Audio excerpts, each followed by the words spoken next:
사진 한 장 믿고 계약했다가 수백만 원을 날리는 사람들이 지금도 계속 나오고 있습니다. 더 충격적인 건 일본에서 오래 산 사람도 당한다는 겁니다. 부동산 사이트에서는 정말 좋아 보였는데 막상 문을 열고 들어가는 순간 계약을 포기하는 사람들이 생각보다 많습니다. 왜 이런 일이 반복될까요? 오늘은 도쿄에서 집 구할 때 한국인들이 가장 많이 속는 포인트를 실제 현지 경험과 일본 부동산 업계에서 자주 나오는 사례를 바탕으로 알려드리겠습니다. 끝까지 보시면 계약 전에 반드시 확인해야 하는 체크 포인트까지 알게 되실 겁니다. 도쿄에서 집을 구할 때 대부분 가장 먼저 보는 것이 사진입니다. 사진이 예쁘면 일단 저장해 놓고 가격을 봅니다.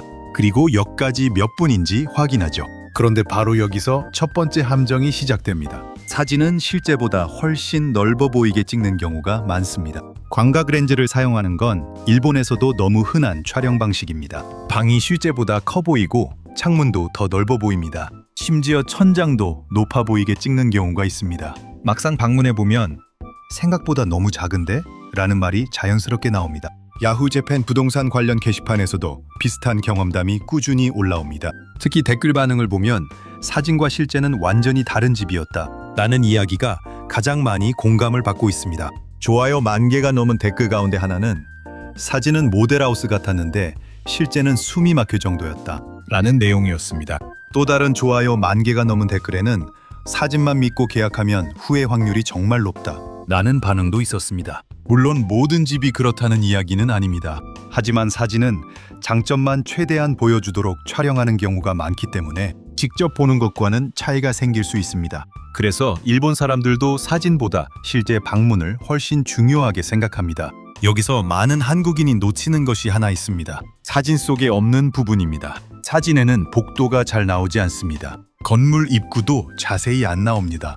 옆집과의 거리도 잘 안 보입니다. 창문 밖 풍경도 거의 없습니다. 이런 것들이 실제 생활에서는 훨씬 중요한 요소가 됩니다. 잠깐만 생각해 보겠습니다. 만약 여러분이라면 집 사진이 정말 예쁘고 월세도 저렴합니다. 그런데 창문을 열자마자 바로 옆 건물 벽이 보인다면 계약하시겠습니까? 댓글로 여러분 생각도 남겨주세요.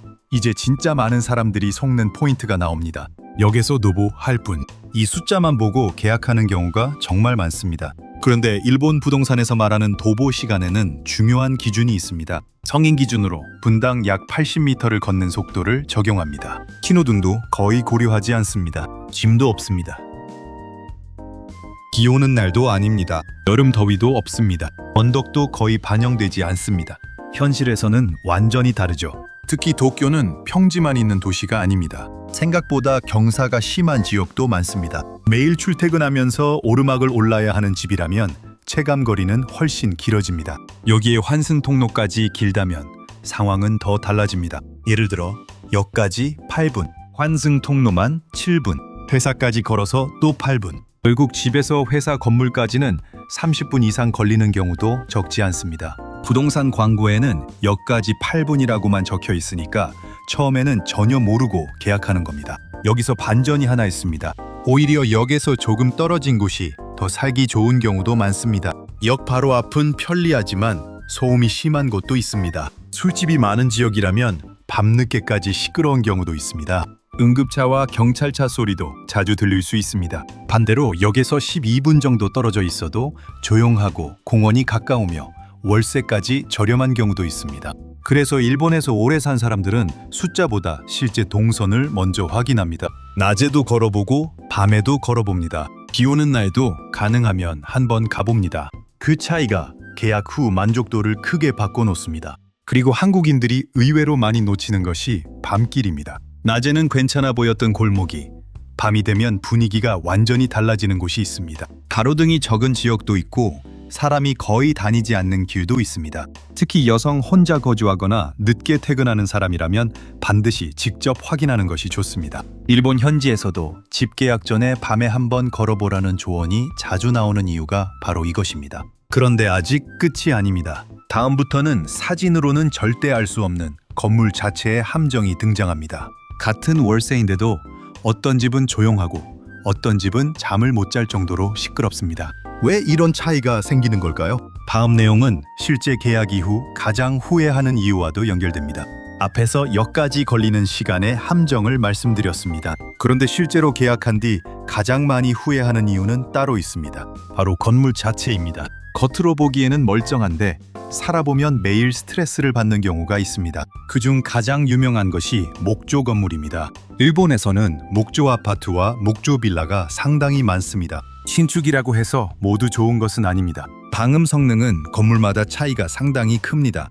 위층에서 의자를 끄는 소리, 문을 닫는 소리, 세탁기 돌아가는 소리, 새벽의 발자국 소리, 심한 경우에는 휴대전화 진동 소리까지 들린다는 경험담도 있습니다. 물론 모든 목조 건물이 시끄러운 것은 아닙니다. 최근 신축 가운데는 방음 성능이 좋은 곳도 있습니다. 하지만 오래된 목조 건물은 계약 전에 반드시 확인하는 것이 좋습니다. 실제로 일본 부동산 커뮤니티에서도 다시는 오래된 목조에는 살지 않겠다 라는 경험담을 어렵지 않게 볼 수 있습니다. 여기서 의외의 팁이 하나 있습니다. 집을 보러 갔을 때 잠깐 조용하다고 안심하면 안 됩니다. 오히려 부동산 직원에게 잠시 복도에서 기다려도 되냐고 양해를 구한 뒤 몇 분 정도 조용히 서 있어 보세요. 옆집 문 여닫는 소리, 엘리베이터 소리, 복도에서 들리는 대화, 생각보다 많은 것이 들립니다. 이 작은 차이가 몇 년 동안의 생활 만족도를 바꿉니다. 그 다음은 1층입니다. 한국에서는 1층을 선호하는 사람도 적지 않습니다. 하지만 일본에서는 상황이 조금 다릅니다. 1층은 습기가 많은 경우가 있습니다. 특히 장마철에는 환기를 잘하지 않으면 곰팡이가 생기기 쉽습니다. 창문을 열면 바로 지나가는 사람들이 보여 커튼을 하루 종일 닫고 사는 경우도 있습니다. 방범 측면에서도 신경 써야 할 부분이 있습니다. 그래서 일본에서도 여성 혼자 사는 경우에는 1층을 피하는 경우가 적지 않습니다. 반대로 1층에도 장점은 있습니다. 계단을 오르내릴 필요가 없고 이사도 편합니다. 하지만 월세만 보고 결정하기에는 고려해야 할 요소가 생각보다 많습니다. 이번에는 많은 사람들이 별것 아니라고 생각하는 방향 이야기입니다. 북향입니다. 햇빛이 안 들어와도 상관없지 않을까? 처음에는 이렇게 생각하는 경우가 많습니다. 그런데 겨울이 되면 느낌이 달라집니다. 낮에도 방이 어둡게 느껴지고 빨래가 잘 마르지 않는 경우도 있습니다. 습기가 오래 남는 경우도 있습니다. 반대로 남향이라고 무조건 좋은 것도 아닙니다. 여름에는 생각보다 실내 온도가 많이 올라가는 집도 있습니다. 중요한 것은 방향보다 실제 채광입니다. 같은 남향인데도 앞 건물 때문에 햇빛이 거의 안 들어오는 곳도 있습니다. 그래서 일본 사람들은 방향보다 창문을 통해 실제 햇빛이 얼마나 들어오는지를 더 중요하게 봅니다. 여기서 또 하나, 사진으로는 절대 알 수 없는 것이 있습니다. 수납 공간입니다. 일본 집은 생각보다 수납이 부족한 경우가 많습니다. 옷장이 작은 경우도 있고 아예 없는 집도 있습니다. 청소기 하나 놓을 공간이 없는 경우도 있습니다. 이사하고 나서 수납장을 새로 사게 되면 생각하지 못했던 비용이 추가됩니다. 방은 넓은데 짐을 둘 곳이 없어 좁게 사용하는 경우도 많습니다. 집을 보러 갔을 때는 반드시 캐리어 하나가 들어갈 정도인지 상상해 보는 것이 좋습니다. 겨울 이불은 어디에 넣을지, 여행 가방은 어디에 둘지, 청소용품은 어디에 둘지 이런 것까지 떠올려 보면 계약 후 후회할 가능성이 크게 줄어듭니다. 여기서 반전이 하나 더 있습니다. 월세가 주변보다 유난히 저렴한 집이 있습니다. 처음에는 운이 좋다고 생각하기 쉽습니다. 하지만 일본에서는 싼 집에는 이유가 있는 경우가 적지 않습니다. 바로 옆이 철도인 경우, 고가도로가 가까운 경우, 병원이 가까워 새벽에도 구급차 소리가 자주 들리는 경우, 학교 운동장 옆이라 특정 시간대에 소음이 큰 경우, 또는 쓰레기 집화장과 가까운 경우도 있습니다. 이런 내용은 사진만 봐서는 거의 알 수 없습니다. 그래서 현지에서는 싼 집은 이유부터 찾아라 라는 말이 자주 나옵니다. 반대로 조금 더 비싸더라도 생활 환경이 훨씬 좋은 경우도 많습니다. 처음에는 몇천 엔이 아깝게 느껴질 수 있습니다. 하지만 매일 생활하는 공간이라는 점을 생각하면 만족도의 차이는 매우 커집니다. 여기서 여러분께 질문 하나 드리겠습니다. 만약 월세를 조금 아끼는 대신 매일 소음 때문에 잠을 설친다면 그 집을 선택하시겠습니까? 아니면 조금 더 내더라도 조용한 환경을 선택하시겠습니까? 댓글로 여러분 생각도 남겨주세요. 그런데 아직 진짜 중요한 내용은 남아 있습니다. 집 자체보다 더 무서운 것이 생활 환경입니다. 슈퍼마켓이 얼마나 가까운지, 택배는 어디에 보관되는지, 자전거는 안전하게 둘 수 있는지, 쓰레기는 아무 때나 버릴 수 있는지 이런 것들은 계약서에는 잘 나오지 않습니다. 하지만 실제 생활에서는 만족도를 결정하는 핵심 요소입니다. 다음 내용에서는 한국인들이 가장 많이 놓치는 생활 함정과 집을 보러 갔을 때 반드시 눈으로 확인해야 하는 장면들을 알려드리겠습니다. 이 부분만 알아도 계약 후 후회할 가능성을 크게 줄일 수 있습니다. 지금부터는 일본에서 오래 산 사람들은 꼭 확인하지만 한국인들은 의외로 많이 놓치는 생활 함정입니다. 집은 마음에 드는데 막상 살아보니 불편해서 다시 이사를 고민하는 경우가 적지 않습니다. 첫 번째로 꼭 확인해야 하는 것이 슈퍼마켓입니다. 지도에서 보면 가까워 보입니다.